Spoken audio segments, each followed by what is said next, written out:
Assalamualaikum warahmatullahi wabarakatuh.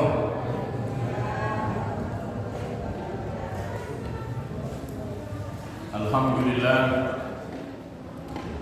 alhamdulillahilladzi arsala rasulahu bil huda wa dinil haq liyudhhirahu ala dini kullihi wa kafa billahi shahida. Asyhadu an la ilaha illallah wahdahu la syarika lah wa asyhadu anna Muhammadan abduhu wa rasuluhu la nabiyya ba'dah. Allahumma salli wa sallim wa barik ala sayyidina Muhammadin wa ala alihi wa sahbihi ajma'in, amma ba'd. Ayyuhal muslimun, bapak-bapak, ibu-ibu, hadirin jamaah kaum muslimin dan muslimat Masjid Jami Nur Ali yang diberkahi Allah Subhanahu wa taala. Amin ya rabbal alamin.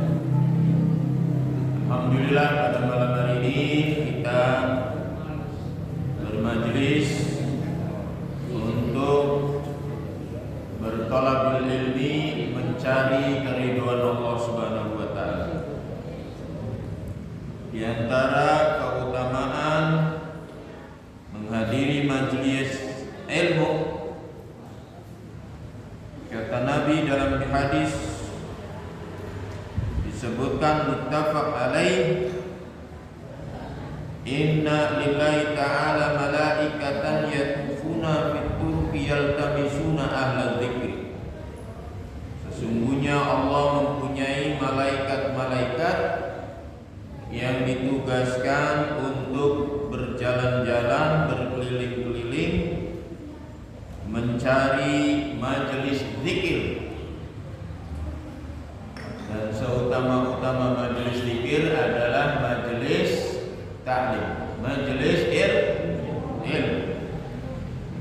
Jadi ada malaikat-malaikat Allah yang ditugaskan di bumi jalan-jalan. Kayak siapa bu? Jalan-jalan senengane. Ibu-ibu ya seneng jalan-jalan bu. Iya.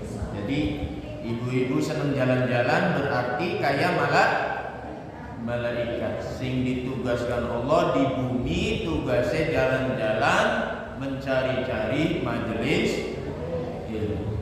Jadi keliling-kelilingnya mencari majelis ilmu. Kalau ibu-ibu kan keliling-kelilingnya mencari mall, tawafnya di mall. Bapaknya keliling baru 1 kali sudah tepar, ibunya 7 kali keliling masih kuat. Sing penting duitnya masih Pak. Jadi Allah punya malaikat yang ditugaskan di bumi keliling-keliling mencari majelis ilmu. Fa idza wajadu qauman yadhkurunallaha azza wa jalla, apabila malaikat yang ditugasi di bumi itu keliling-keliling mendapatkan satu kaum, mereka berkumpul mengingat Allah, berzikir kepada Allah, mempelajari ilmu agama Allah, tanadau, mereka berseru, halumu ila hajatikum, kemarilah kalian ya menuju hajat-hajat, kebutuhan kalian. Wa yaqufunahum bi ajniyatin ila samai dunya, lalu malaikat itu membersamai orang yang berada di majelis ta'lim, majelis ilmu, majelis zikir, kemudian mereka menaungi majelis itu dengan sayap-sayap malaikat itu. Jadi malaikat itu punya sayap. Diriwayatkan Jibril alaihissalam itu wujudnya, malaikat Jibril itu endasnya nembus langit 7, kakinya nembus ke bumi. Kemudian Jibril itu punya 600 pasang sayap. Satu pasang sayapnya kalau dibentangkan maka belahan bumi timur dan barat gelap. Satu pasang aja. Ini malaikat yang ditugasi hadir membersamai majelis zikir, mereka bertumpuk-tumpuk ya menaungi majelis ilmu, majelis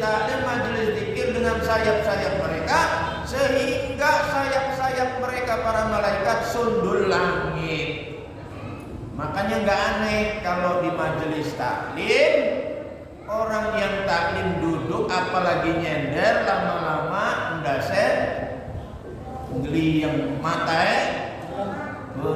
apalagi pakai AC ya Bu ya. Tapi di sini nggak ada yang ngantuk.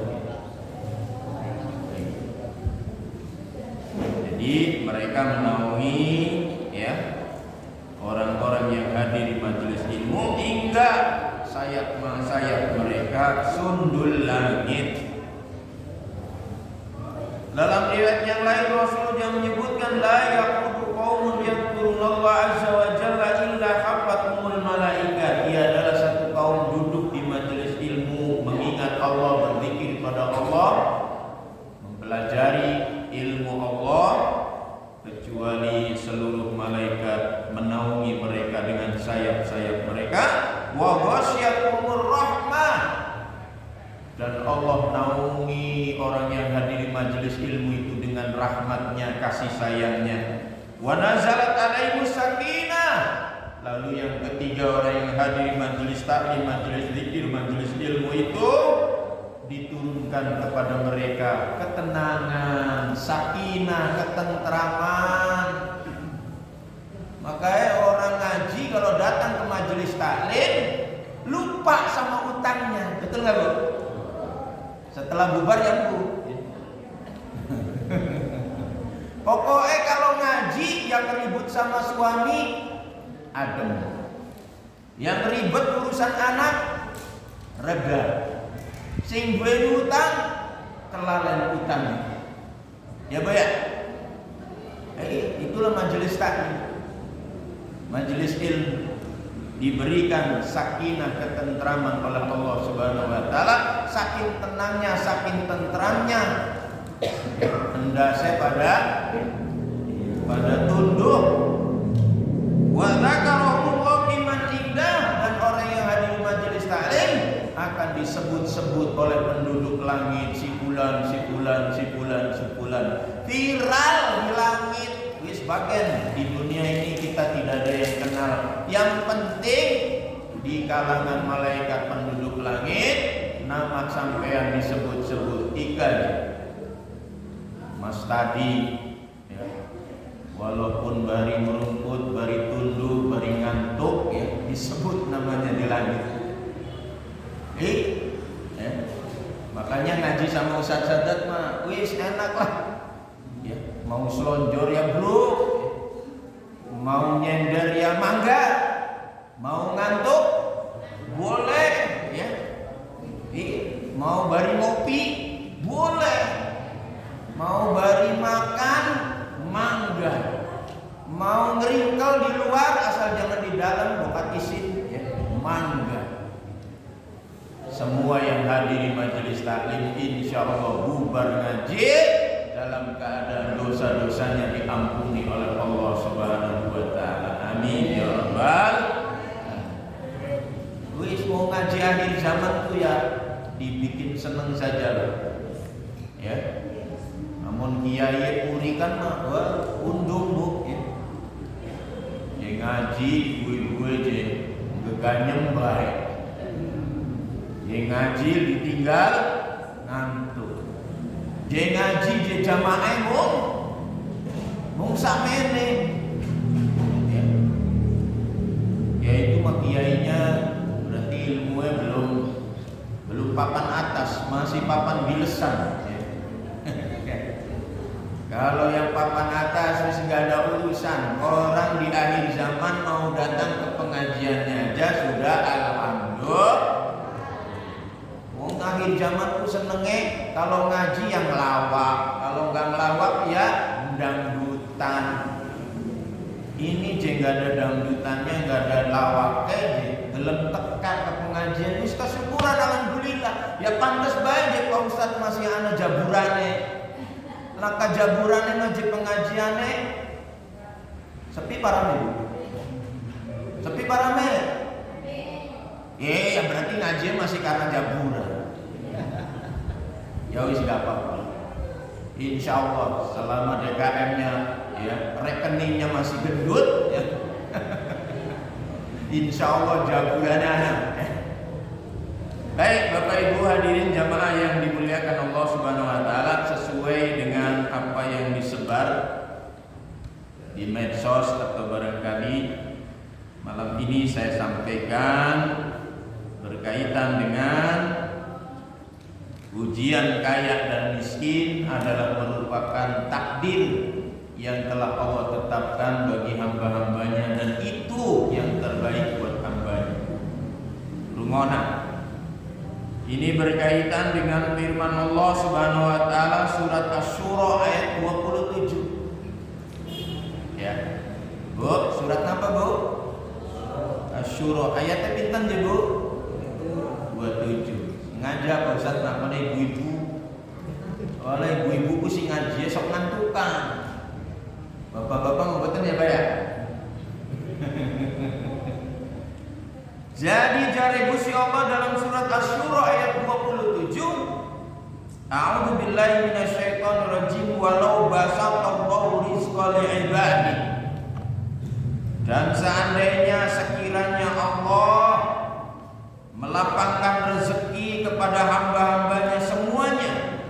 Jadi seandainya Allah memberi rezeki itu lapang, berlimpah, sugih kabeh buat hamba-hambanya, kira-kira buat kita, Bu, bisa enggak kalau Allah jadikan hambanya di dunia ini kabeh dari wong sugih? Bisa enggak, Bu? Bisa enggak, Pak? Oh, ya lebih gampang dari sekedar membalikan tangan. Buat Allah apa yang tidak bisa? Innallaha ala kulli syai'in Allah mampu.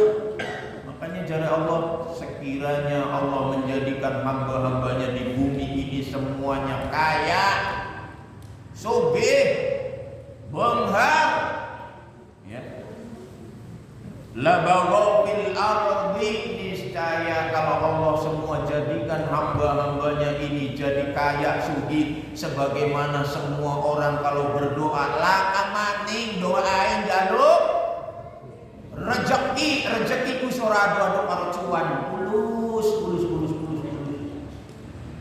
Jadi Pak Ustaz dia jual karuan pulus, tanpa pulus mampus. Ya. Kula syai'in bil pulus, mapi pulus mampus.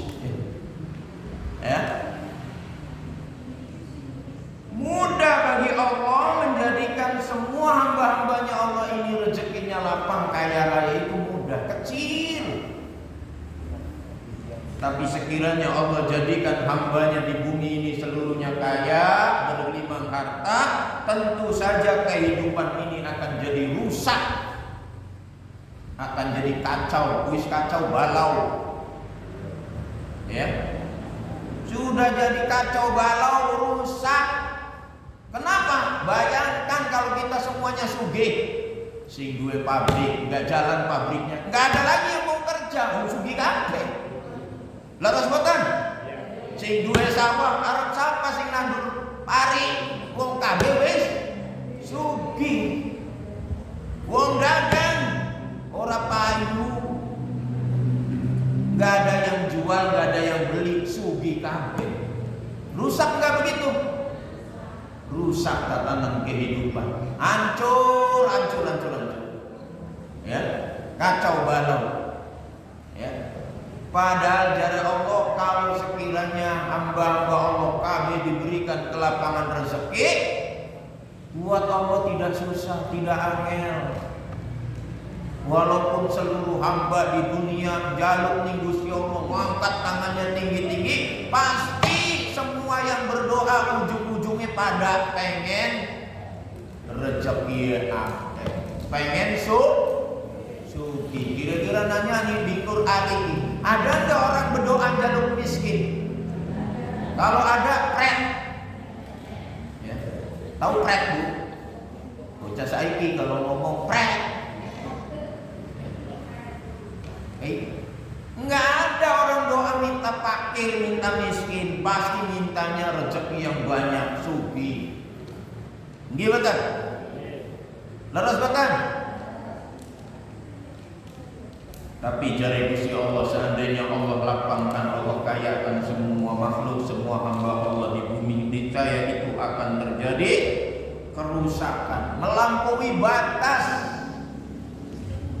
Walakin yunazzilu bi qadarin ma yasha, akan tetapi Dia Allah menurunkan rezeki sesuai dengan ukuran yang Allah kehendaki. Innahu bi ibadi khabirun basir, sesungguhnya Dia Allah Maha teliti terhadap hamba-hambanya dan Maha melihat. Jare ahli tafsir, walakin yarzuqu minar rizqi ma yahdaru mimma fi salahahu. Akan tetapi Dia Allah memberikan rezeki kepada mereka dengan rezeki yang Dia pilih, di dalamnya ada kemaslahatan buat hambanya, ada kebaikan, ada kemaslahatan. Wa huwa a'lamu bidzalika, yang demikian itu merupakan ilmu pengetahuannya Allah.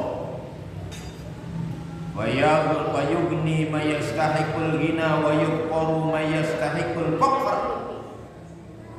Dia Allah lebih tahu akan hal itu. Dia Allah menjadikan kaya orang yang berhak kaya dan menjadikan fakir miskin orang yang memang layak miskin. Kenapa? Sebab Allah menguji si kaya si miskin itu ada kemaslahatan buat dua hamba ini yang berbeda. Sejalan jari Kanjeng Nabi dawuh di dalam hadis, Rasulullah SAW menyebutkan, Allah berfirman hadis qudsi, inna min ibadi liman la yuslihu illal ghina. Sesungguhnya ada di antara hamba-hambaku, jari Gusti Allah, yaitu orang yang tidak pantas baginya kecuali orang itu pantasnya dari wong sugih. Pantasnya dari wong sugih. Jari Allah, sesungguhnya Allah punya hamba-hamba yang tidak pantas dia menyandang derajat, tidak pantas baginya menyandang menyandang kehormatan kecuali dia menjadi orang sugih. Kenapa? Walau afqartuhu la afsadat alaihi dinahu. Sebab orang ini tidak pantas baginya kecuali jari Allah, orang ini pantasnya dari wong sugih. Kenapa? Sebab kalau dia diuji dengan kemiskinan, maka orang ini rusak agamanya dan dunianya, akidahnya, keyakinannya rusak. Nanti sampean baik sangka beda, di wong sugih ku pantas. Kenapa? Lamun diuji miskin kaya nyong, bahasa Turki nyong, kaya isun. Niscaya orang sugih ini agamanya, akidahnya, keyakinannya rusak. Jadi sampean dipilih dari wong miskin, bersyukur alhamdulillah, berarti keyakinannya imannya nyong. Orang sini ngomongnya nyong ya. Orang sarean ya. Jadi ada hamba-hamba Allah yang diuji, dia itu tidak pantas baginya kecuali kaya sugih. Sebab kalau dia diuji dengan kefakiran, kemiskinan, ini akan merusak agamanya dia, imannya dia rusak. Makanya diuji oleh Allah, dibanyakin hartanya, dilapangkan rezeki. Wa inna min ibadi liman la yuslihu illal faqra. Dan sesungguhnya ada hamba-hambaku, jari Gusti Allah, yang dia itu tidak menyandang yang pantas bahwa buat dia kecuali dia jadi orang miskin, fakir. Ya. Walaupun dia sudah jungkir manik, jari motivator, mari kita bekerja keras, jadikan kepala jadi sikil, sikil jadi endas. Motivator kalau ngomong begitu Ibu ya. Kalau mau sukses, bekerja keras, kaki jadi sikil, sikil jadi endas. Kalau mau sukses, mari kita kerja banting tulang, tulang dibanting, banting. Kan begitu motivator kalau ngomong. Kalau mau sukses ya harus begitu. Tapi kalau kembali ke hadis ini, tidak pantas seorang hamba yang telah aku tetapkan kecuali dia pantas jadi wong fakir, jadi wong miskin. Walaupun dia tangi jam 4 manggul kangkung. Ya, manggul apa lagi Bu? Kalau subuh-subuh di pasar tukang manggul apa yang banyak Pak? Sega kuning Pak. Manggul sega kuning. Manggul sega kuning. Begitu biar ganti profesi jadi tukang bentor, becak motor. Ayo ngangkut, ayo. Begitu udah biar siang jam 8, jam 9 ganti profesi jadi tukang ojek. Begitu jam maghrib ganti profesi jadi tukang urut, tukang pijet. Sehari profesinya gonta-ganti. Pengen sukses kerja keras, banting tulang, endas jadi sikil, sikil jadi endas. Tapi kata Allah ada hamba-hambaku yang dia tidak pantas baginya kecuali miskin, fakir. Kenapa? Walau agnaituhu la afsadat alaihi dinahu. Sebab orang ini kalau diberikan harta banyak, niscaya orang ini agamanya rusak. Berapa banyak orang miskin jadi wong sugi, akhirnya jadi OKB, orang kaya baru. Tahu orang kaya baru? Orang kaya baru, ya begitu lagunya tengil lu ya. Lagunya perak dari wong mriki. Ya. Nembe bisa numpak motor, tuku motornya sing nganggo kopling. Ya begitu satu hari make kopling motor kebut-kebutan mati. Ya, puluhan tahun dari wong miskin begitu oli sugih. Kalau orang bilang sekarang namanya ilmu psikologi apa, Bu? Sindrom setar. Apa sih, Bu? Sindrom setar. Apa sindrom setar, Bu? Tiba-tiba ujuk-ujuk dari wong sugih, dari wong terkenal. Ya. Akhirnya mentalnya nggak siap, kekayaannya, kepopulerannya membuat dia nyungsep.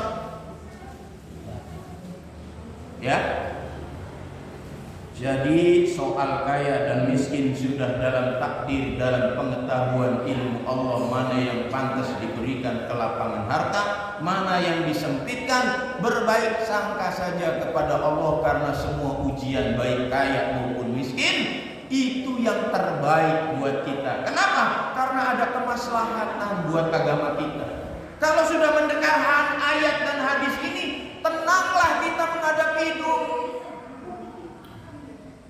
Kenapa? Karena banyak orang stres, orang gila, orang putus asa, orang depresi gara-gara mengandalkan kekuatan diri bekerja keras. Tapi akhirnya ujung-ujungnya melarat baik, miskin baik, akhirnya depresi, stres, edan. Kenapa? Karena tidak percaya dengan takdir Allah yang sudah ditetapkan.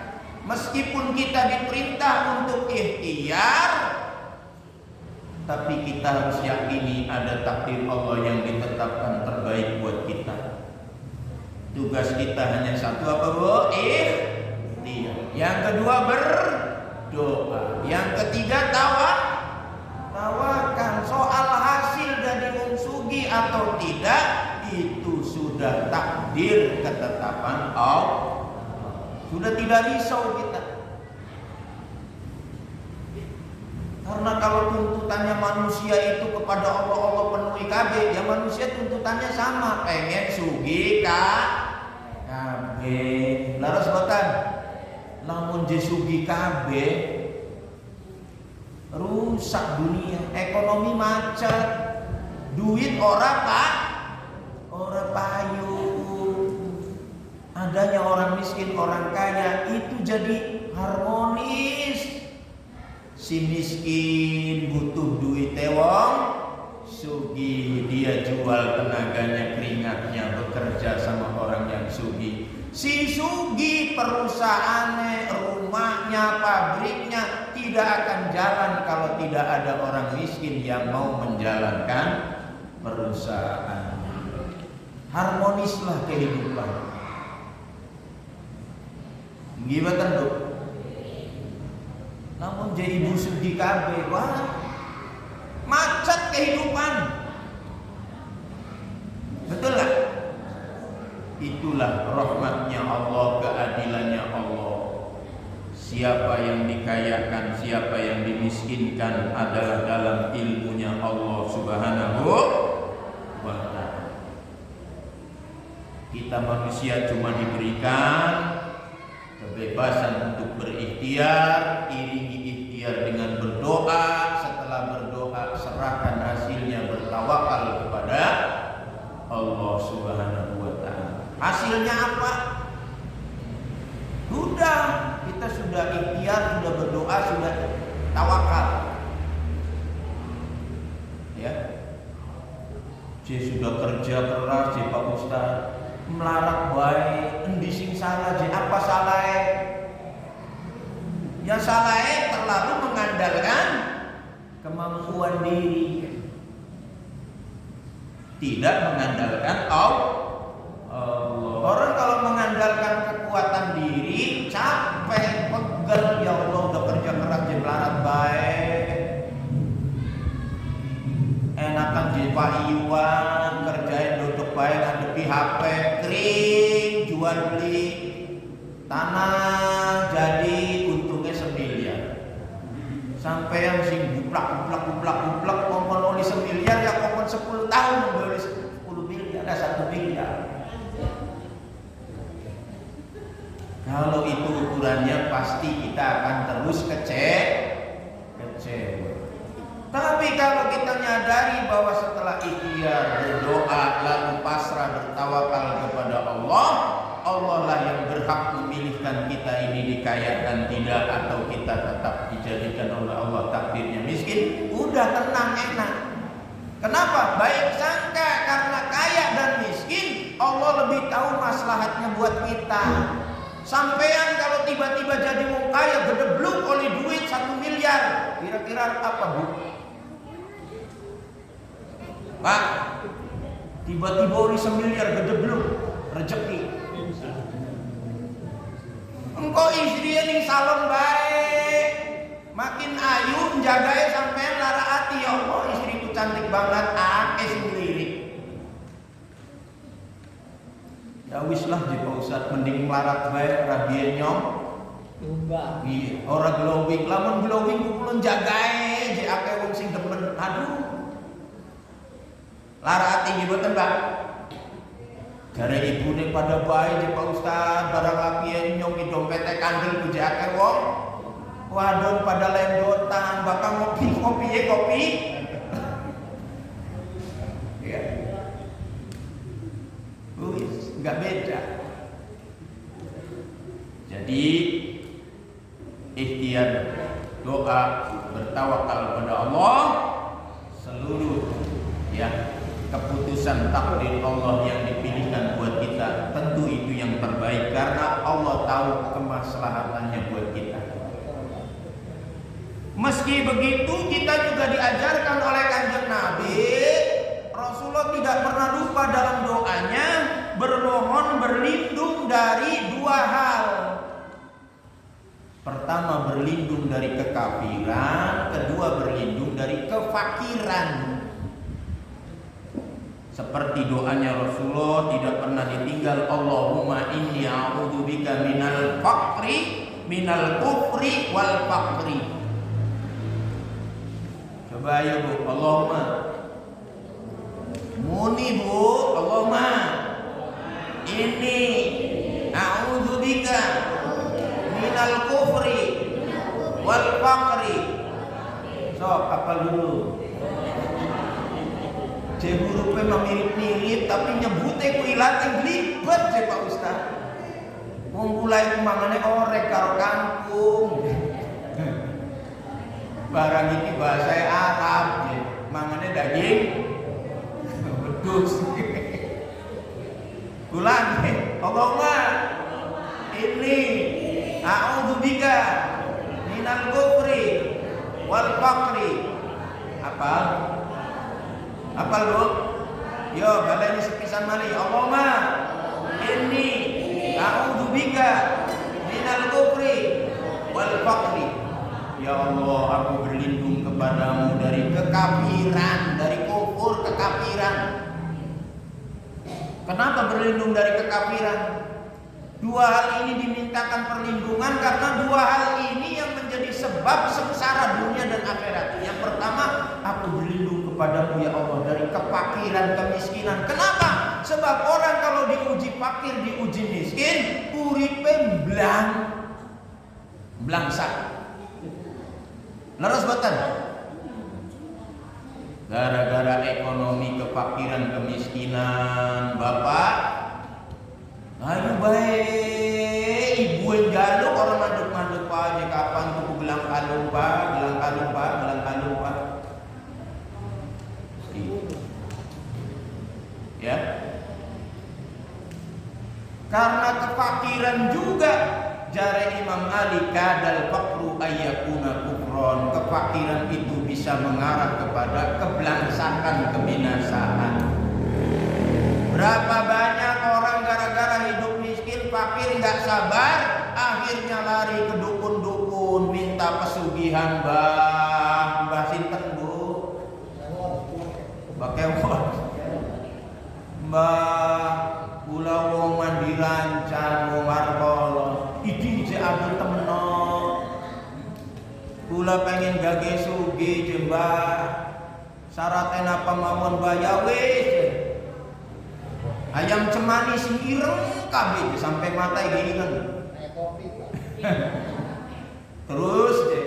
Ya kalau kembang 7 rupa. Terus apa maning ya banyu pitung sumur sing beda. Terus apa maning ya wis padu menyan bae 5 kilo. Terus kalau minyak aja kelalen minyak nyong-nyong seliter. Dituruti apa yang permintaan setan-setan jin. Jadilah dia terjerumus pada kesyirikan gara-gara kefakiran, kemiskin. Ya kita berlindung mohon kepada Allah walaupun pada akhirnya kita fakir, miskin, ya sabar. Tapi kita diperintah selagi boleh meminta, berdoa, berlindunglah dari kefakiran, kemiskinan. Wa'udzu bika minal kufri. Jadi fakir menyebabkan binasa di dunia, berantakan rumah tangga gara-gara ekonomi. Ya. Berlindung juga kekafiran. Kenapa? Sebab kekafiran menjadi binasa besok kita di alam akhirat. Sebab kekafiran tempat kembalinya adalah neraka jahanam. Sebab itu bermohonlah, berdoalah kepada Allah meskipun kaya dan fakir tadi itu adalah dalam ilmu takdir Allah, tapi selagi kita boleh berdoa meminta kepada Allah, berlindunglah kita dari kefakiran, kemiskinan, kemelaratan, kekerean, apalagi.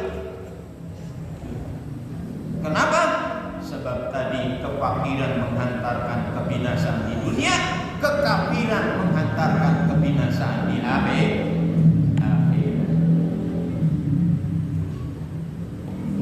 Hadirin jamaah yang dimuliakan Allah Subhanahu wa taala, ya. Jadi jangan lupa itu doanya sampean. Kalau subuh tentu doanya Allahumma inni as'aluka ilman nafi'an wa rizqan thayyiban wa amalan mutaqabbalan. Itu Rasulullah ngajarkan supaya kita berlindung dari kekafiran, meminta rezeki yang halal, yang thayyib.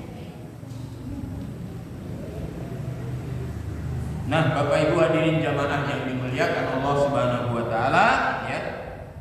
Jelas buat kita, ya, bahwa sekali lagi fakir dan miskin atau kaya, lapang dan miskin adalah dalam ilmu Allah, dalam takdir Allah yang Allah tahu itu kemaslahatannya buat kita. Bukan semata-mata Allah pilihkan kita jadi orang miskin tanpa alasan. Allah tahu, lebih tahu kita lebih baik jadi miskin.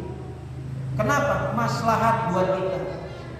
Kenapa? Sebab kalau kita diuji kekayaan, bisa berantakan rumah tangga, bisa anak-anak bisa celaka. Gara-gara orang tua jadi orang kaya baru, anaknya ditukunang mobil balap. Ya langsung tancap gas ninggalanan nyuduk. Ya, nyongok kabeh orang kaya baru. Ya. Sebaliknya orang kaya itu pantasnya dia dikasih kaya. Kenapa? Maslahat buat dia. Sebab kalau dia diuji miskin, bunuh diri. Berapa banyak orang kaya terus jatuh miskin, ngelamun bakal beli edan ya bunuh. Laras boten. Sampeyan sing miskin mah orang kepikir pengen bunuh diri. Ngibatan. Ngibatan kok. Pengen dari wong sugih terus bunuh diri. Udah Allah tahu yang maslahat buat kita. Tapi walau begitu, sekali lagi kita dianjurkan boleh berdoa selagi boleh. Apa Bu? Minta berlindung dari kefakiran, kemiskinan. Tapi dulu Ustadz Sadat kalau nggak bekeli ibu-ibu, bapak-bapak, caranya dari wong sugih. Pengen boten? Pengen boten dari wong sugih, Bu? Tapi maksudnya wong sugih maslahat kan ibu-ibu, kayak bapak-bapak. Mau kan cerita wong sugih sing blangsa, gitu kan? Wong miskin yang blangsa. Sekian Pak Ustadz kasih ilmunya. Kalau pengen sugih, pengen boten? Ustadz mah pengen Pak. Pengen boten? Bapak-bapak pengen beli Pak? Bapak beli sebuah ibu bayi Bu ya. Tapi bohong kan ibu sugih, bapak beli ditinggal. Cara dari wong sugih diajarkan oleh Nabi SAW. Caranya gimana Bu? Innallaha aqwaman ihtasama bini'ami limanafil ibad. Sesungguhnya Allah dua ini hamba-hamba yang khusus, hamba-hamba pilihan yang akan dilimpahi banyak nikmat oleh Allah Subhanahu wa taala. Oh. Jadi Allah dua hamba-hamba pilihan khusus yang dilimpahi banyak nikmat, banyak harta, banyak rezeki. Wa yuqirru fihi ma badaluha. Dan selagi dia itu tangannya nyoh.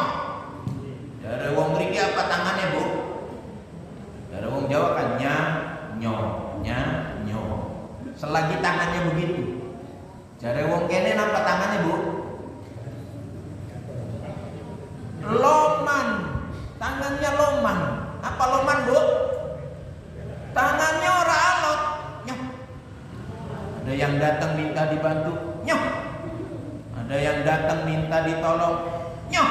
Makanya disebut jare wong Jawa nyoh. Ya. Sesungguhnya Allah punya hamba-hamba pilihan yang dikhususkan, dilimpahi banyak rezeki, banyak harta, banyak nikmat oleh Allah. Selagi dia tangannya loman, tangannya nyahnyo, tangannya suka sedekah, tangannya murah dermawan, maka orang itu semakin banyak diberikan untuk membantu menolong hamba Allah yang lain. Selagi itu juga Allah menghujani dia banyak nikmat. Dulu makin kurang, makin nyahnyo, rezeki makin deras kayak hujan. Selagi dia masih begitu nyahnyo. Anak beli wong mriki sing kaya konon tangannya. Pengen masukin kotak yang kodingin deleng dingin sing sewuan wis mah sewu sing wis lecek pisan. Ikin mah bagus deh, sing lecek bae lah sing ora payu. Wong Jakarta niku mah wong mriki mah boten.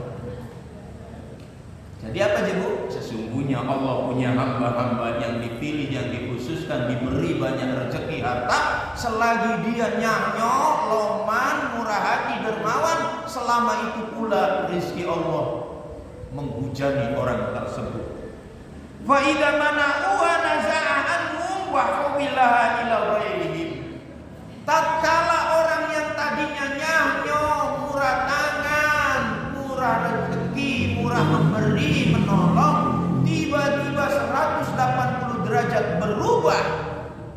tiba-tiba jadi gem-gem, tiba-tiba jadi bail, kikir, medit, kucir, glasir, merege.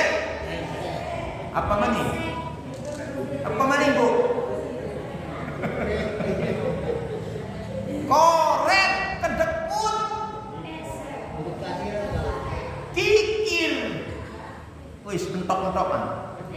Yang tadinya nyanyo tiba-tiba begini, tiba-tiba begini, tiba-tiba begini. Naza'anhu, maka Allah cabut, Allah cabut itu harta yang banyak dititipkan, yang tadinya dia begini, tiba-tiba dia nahan tangannya, Allah cabut. Lalu Allah berikan kepada orang yang mentalnya sudah siap begini lagi, nyanyo. Ki wong sugi kudu jadi medit. Kenapa? Oh, salah gaul.